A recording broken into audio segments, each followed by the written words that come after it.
Hello to my beautiful family of light. Yes, that's you. And by now you know it. And if you don't, you're about to learn that from me. Welcome to my channel. My name is Claudia, and I'm very happy to have you here today. The weather has turned. We went from, 50s, 60s, 70s. Now, tomorrow will be in the teens where I'm at, and we're having a spattering of snow. So I've even wearing long johns. I tell you, things change just like that. I just want you to know you have to be able to respond to whatever comes your way in a moment's notice. Isn't that the truth? So I'm doing a series of videos about my life. The reason for this series of videos is that I'm an ordinary person. I think very much like you. I've had some extraordinary events in my life, but I think that you are extraordinary for being here at this time. Extraordinary, courageous, and pretty marvelous beings of light. You are a child of the Creator. And it's about time you just sort of adopt that knowing and begin to work with that, because these are times in humanity's expression where we cannot turn back. There's something going on here on this planet. It's a nudge that is coming from the inside out. And I really think that, unless you're part of the zombie group, and there's plenty of those, I'm sure, you have a sense that something is upside down, inside out, backwards. Well, I think that this is part of it. The gene code that you have, the genetic structure, part of yours is that you possess a quantum nature to your beingness, and that is what's being called by some, it's being coined many things. I like the quantum nature of humanity is that you are Source's child, and that is true. So that's foundational for me. Anyhow, the reason I'm doing this series is because I am ordinary. However, I began to learn now we're in my 30s, so I'm just let's start that here. The rest of it is behind me.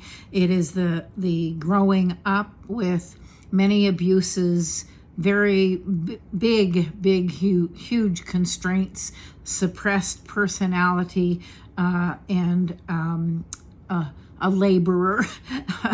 And it was the way it was. We had special conditions in family, and you can go back and look at some of the chapters that I've done and pick up on some of those things. However, what happens to children by the age of 5 or so is the foundation of who you're going to be is set.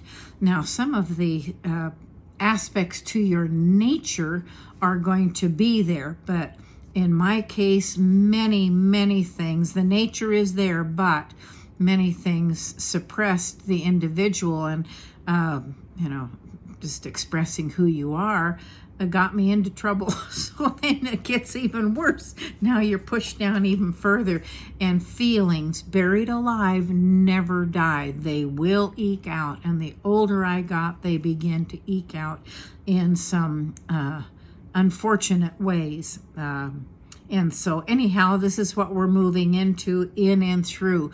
I'm in my 30s, and in my 30s, I really began in earnest to begin to try to understand myself more. I didn't like who I was becoming or who I had become. I tried to be in charge or in control of everything, but I was finding I'd say by the end of my 30s, I pretty much discovered you're in charge of nothing, right? I was barely in charge of myself. I didn't know who I was. How can you be in charge when stuff keeps coming up, and there you're confronted with it, and you don't know what to do with it. And so I was a very good yes man at that point. But things did start coming up. I was having a difficult marriage. I had an affair, and that's not something I'm proud of. In fact, I felt pretty darn crappy about it. But what it led me to understand was that I was dying for love. I was, I hated your partner whose back is turned away from you in bed, who doesn't greet you with a smile necessarily, who doesn't help with anything, and there's very little communication, very little harmony, very little cooperation. Now, this isn't his fault. It was his nature to be a specific way, my nature to be more outgoing and forthright. So I ended up taking care of pretty much everything, but I began to realize through this affair that this isn't who I was either, and that what was going on is that I was looking for love in all the wrong places at this point, because I'm still married. But who do you turn to when those things are going on? When you don't know what to do. So I turned to a counselor, and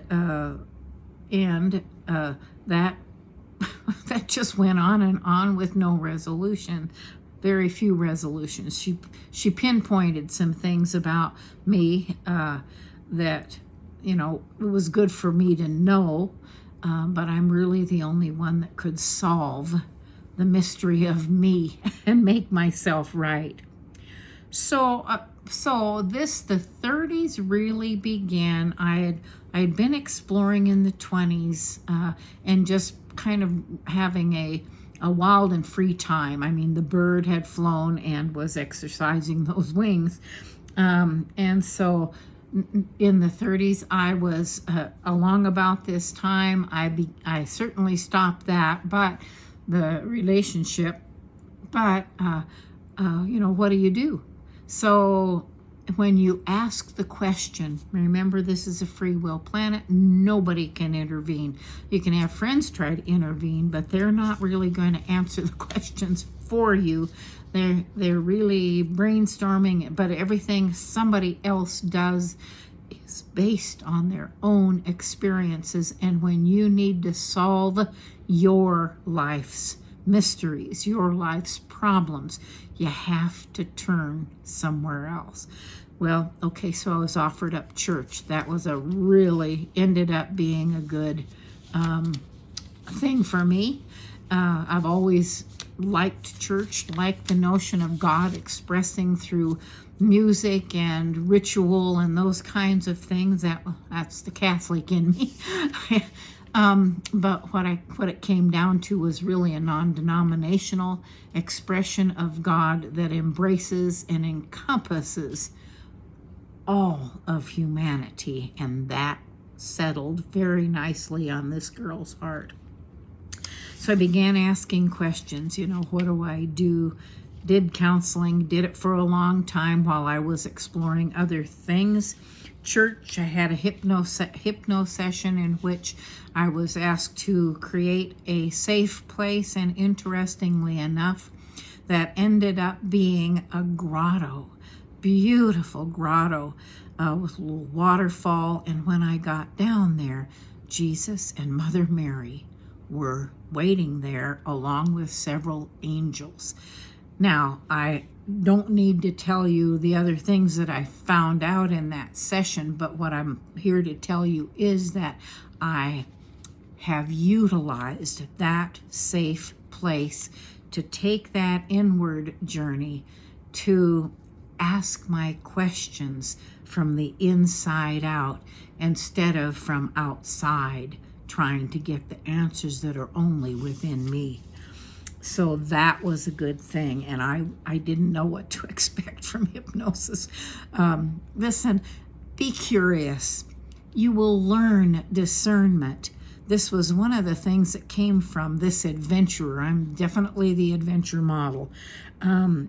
Is that by asking questions, by taking a step through into or through the fear, it doesn't necessarily leave you, but I did also learn to take that fear and put it to the side of me and not create blocks or barriers for me to get through. And so that's something that you can do too, and you can do it easily. You have this inner knowing thing that says, yes, you're going to be okay. We're with you. It's all in here. I developed a real strong couple of very strong girl friendships that have still stayed with me throughout a good chunk of my life. And it's very hard for me to form friendships because I'm really not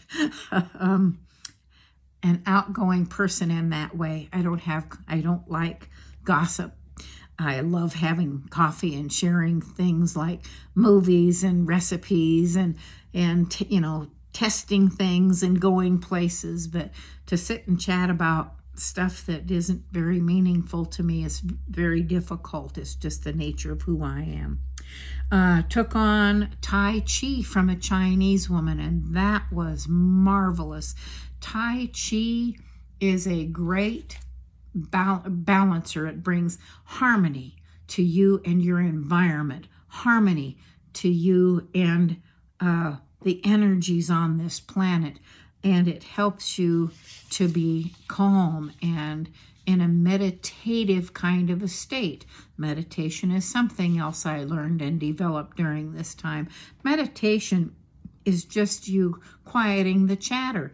I learned to just sit, and as things came up, it was like just letting a picture go through my mind. But I let it go. I didn't focus on it. When you can calm and quiet the chatter, it moves you into a place of peace, a place of allowing, a place of just you being, and in being, that connection is made with that inner compass, with that higher source that you're connected with through your beingness, through the gene code, because it's a very small, still, quiet voice that talks to you. Other things for me began to surface, and I began to realize I really could not stay married. And so at some point I the intention was to take a 3-week vacation with my son and to use up hours that had been accumulated at work that I was going to lose. They were comp time. The vacation was still intact, but I had like 6 weeks of, that's how much I worked. It was not necessarily a good thing. By the end of my 30s, through that little getting away from work, disrupting my system that I had developed, patterns and habits that you get into.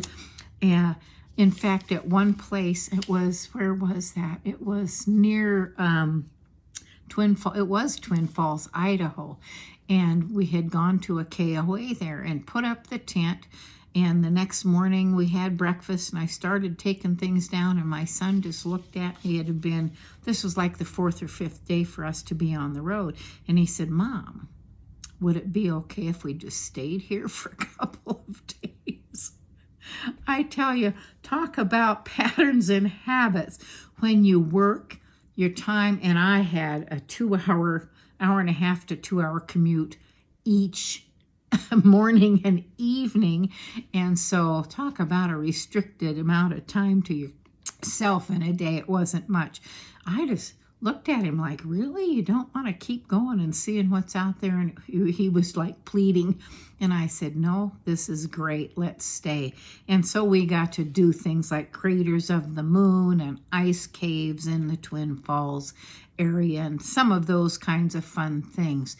Getting to know yourself in play, for me, was a remembering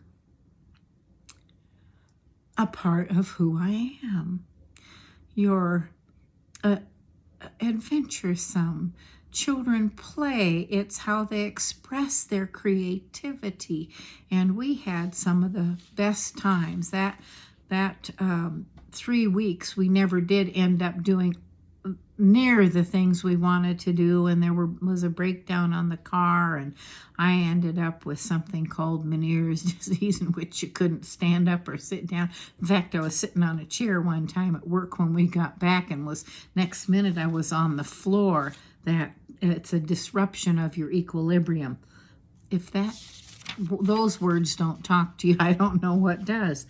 Anyhow, so finally, I would say by pretty close to the end of my 30s, because I did leave at age, where did I guess? It was age 39 when something really important, and we'll save that for the next video, but something really important happened to me. It was very significant.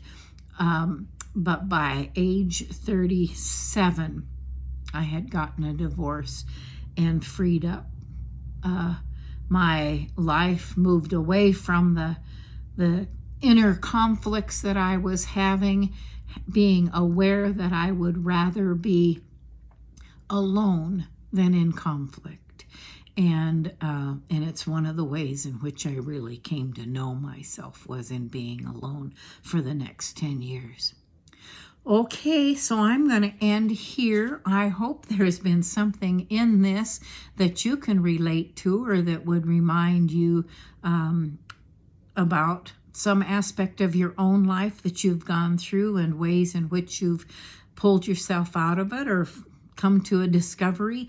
And in the next chapter, my life takes a significant turn and shifts. So the things that I had been exploring in my 30s, all the things, come to fruition in the next video. I hope you'll join me. It's my journey of discovery, and I hope there's something for you to discover in it too. Until then, what the other things you may want to know about me, you're going to find in the description below, or ways to find out more about me.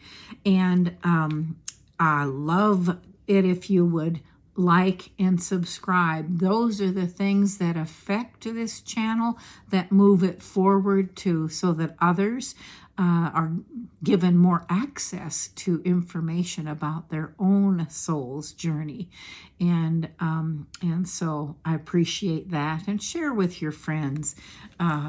We should have nothing to be embarrassed about. If I can tell you about my affair and some of the other things, I'll keep to myself, but that's a biggie to divulge. Anyhow, I love you so much. I love you this much. These arms go all the way around you, and they hug this planet too, and I hope that you also try to be a good steward, not only of yourself, but of this planet. Until the next time, be well, continue to stay safe, be happy, and come home to who you truly are. I will see you in the next video. Thank you for joining me.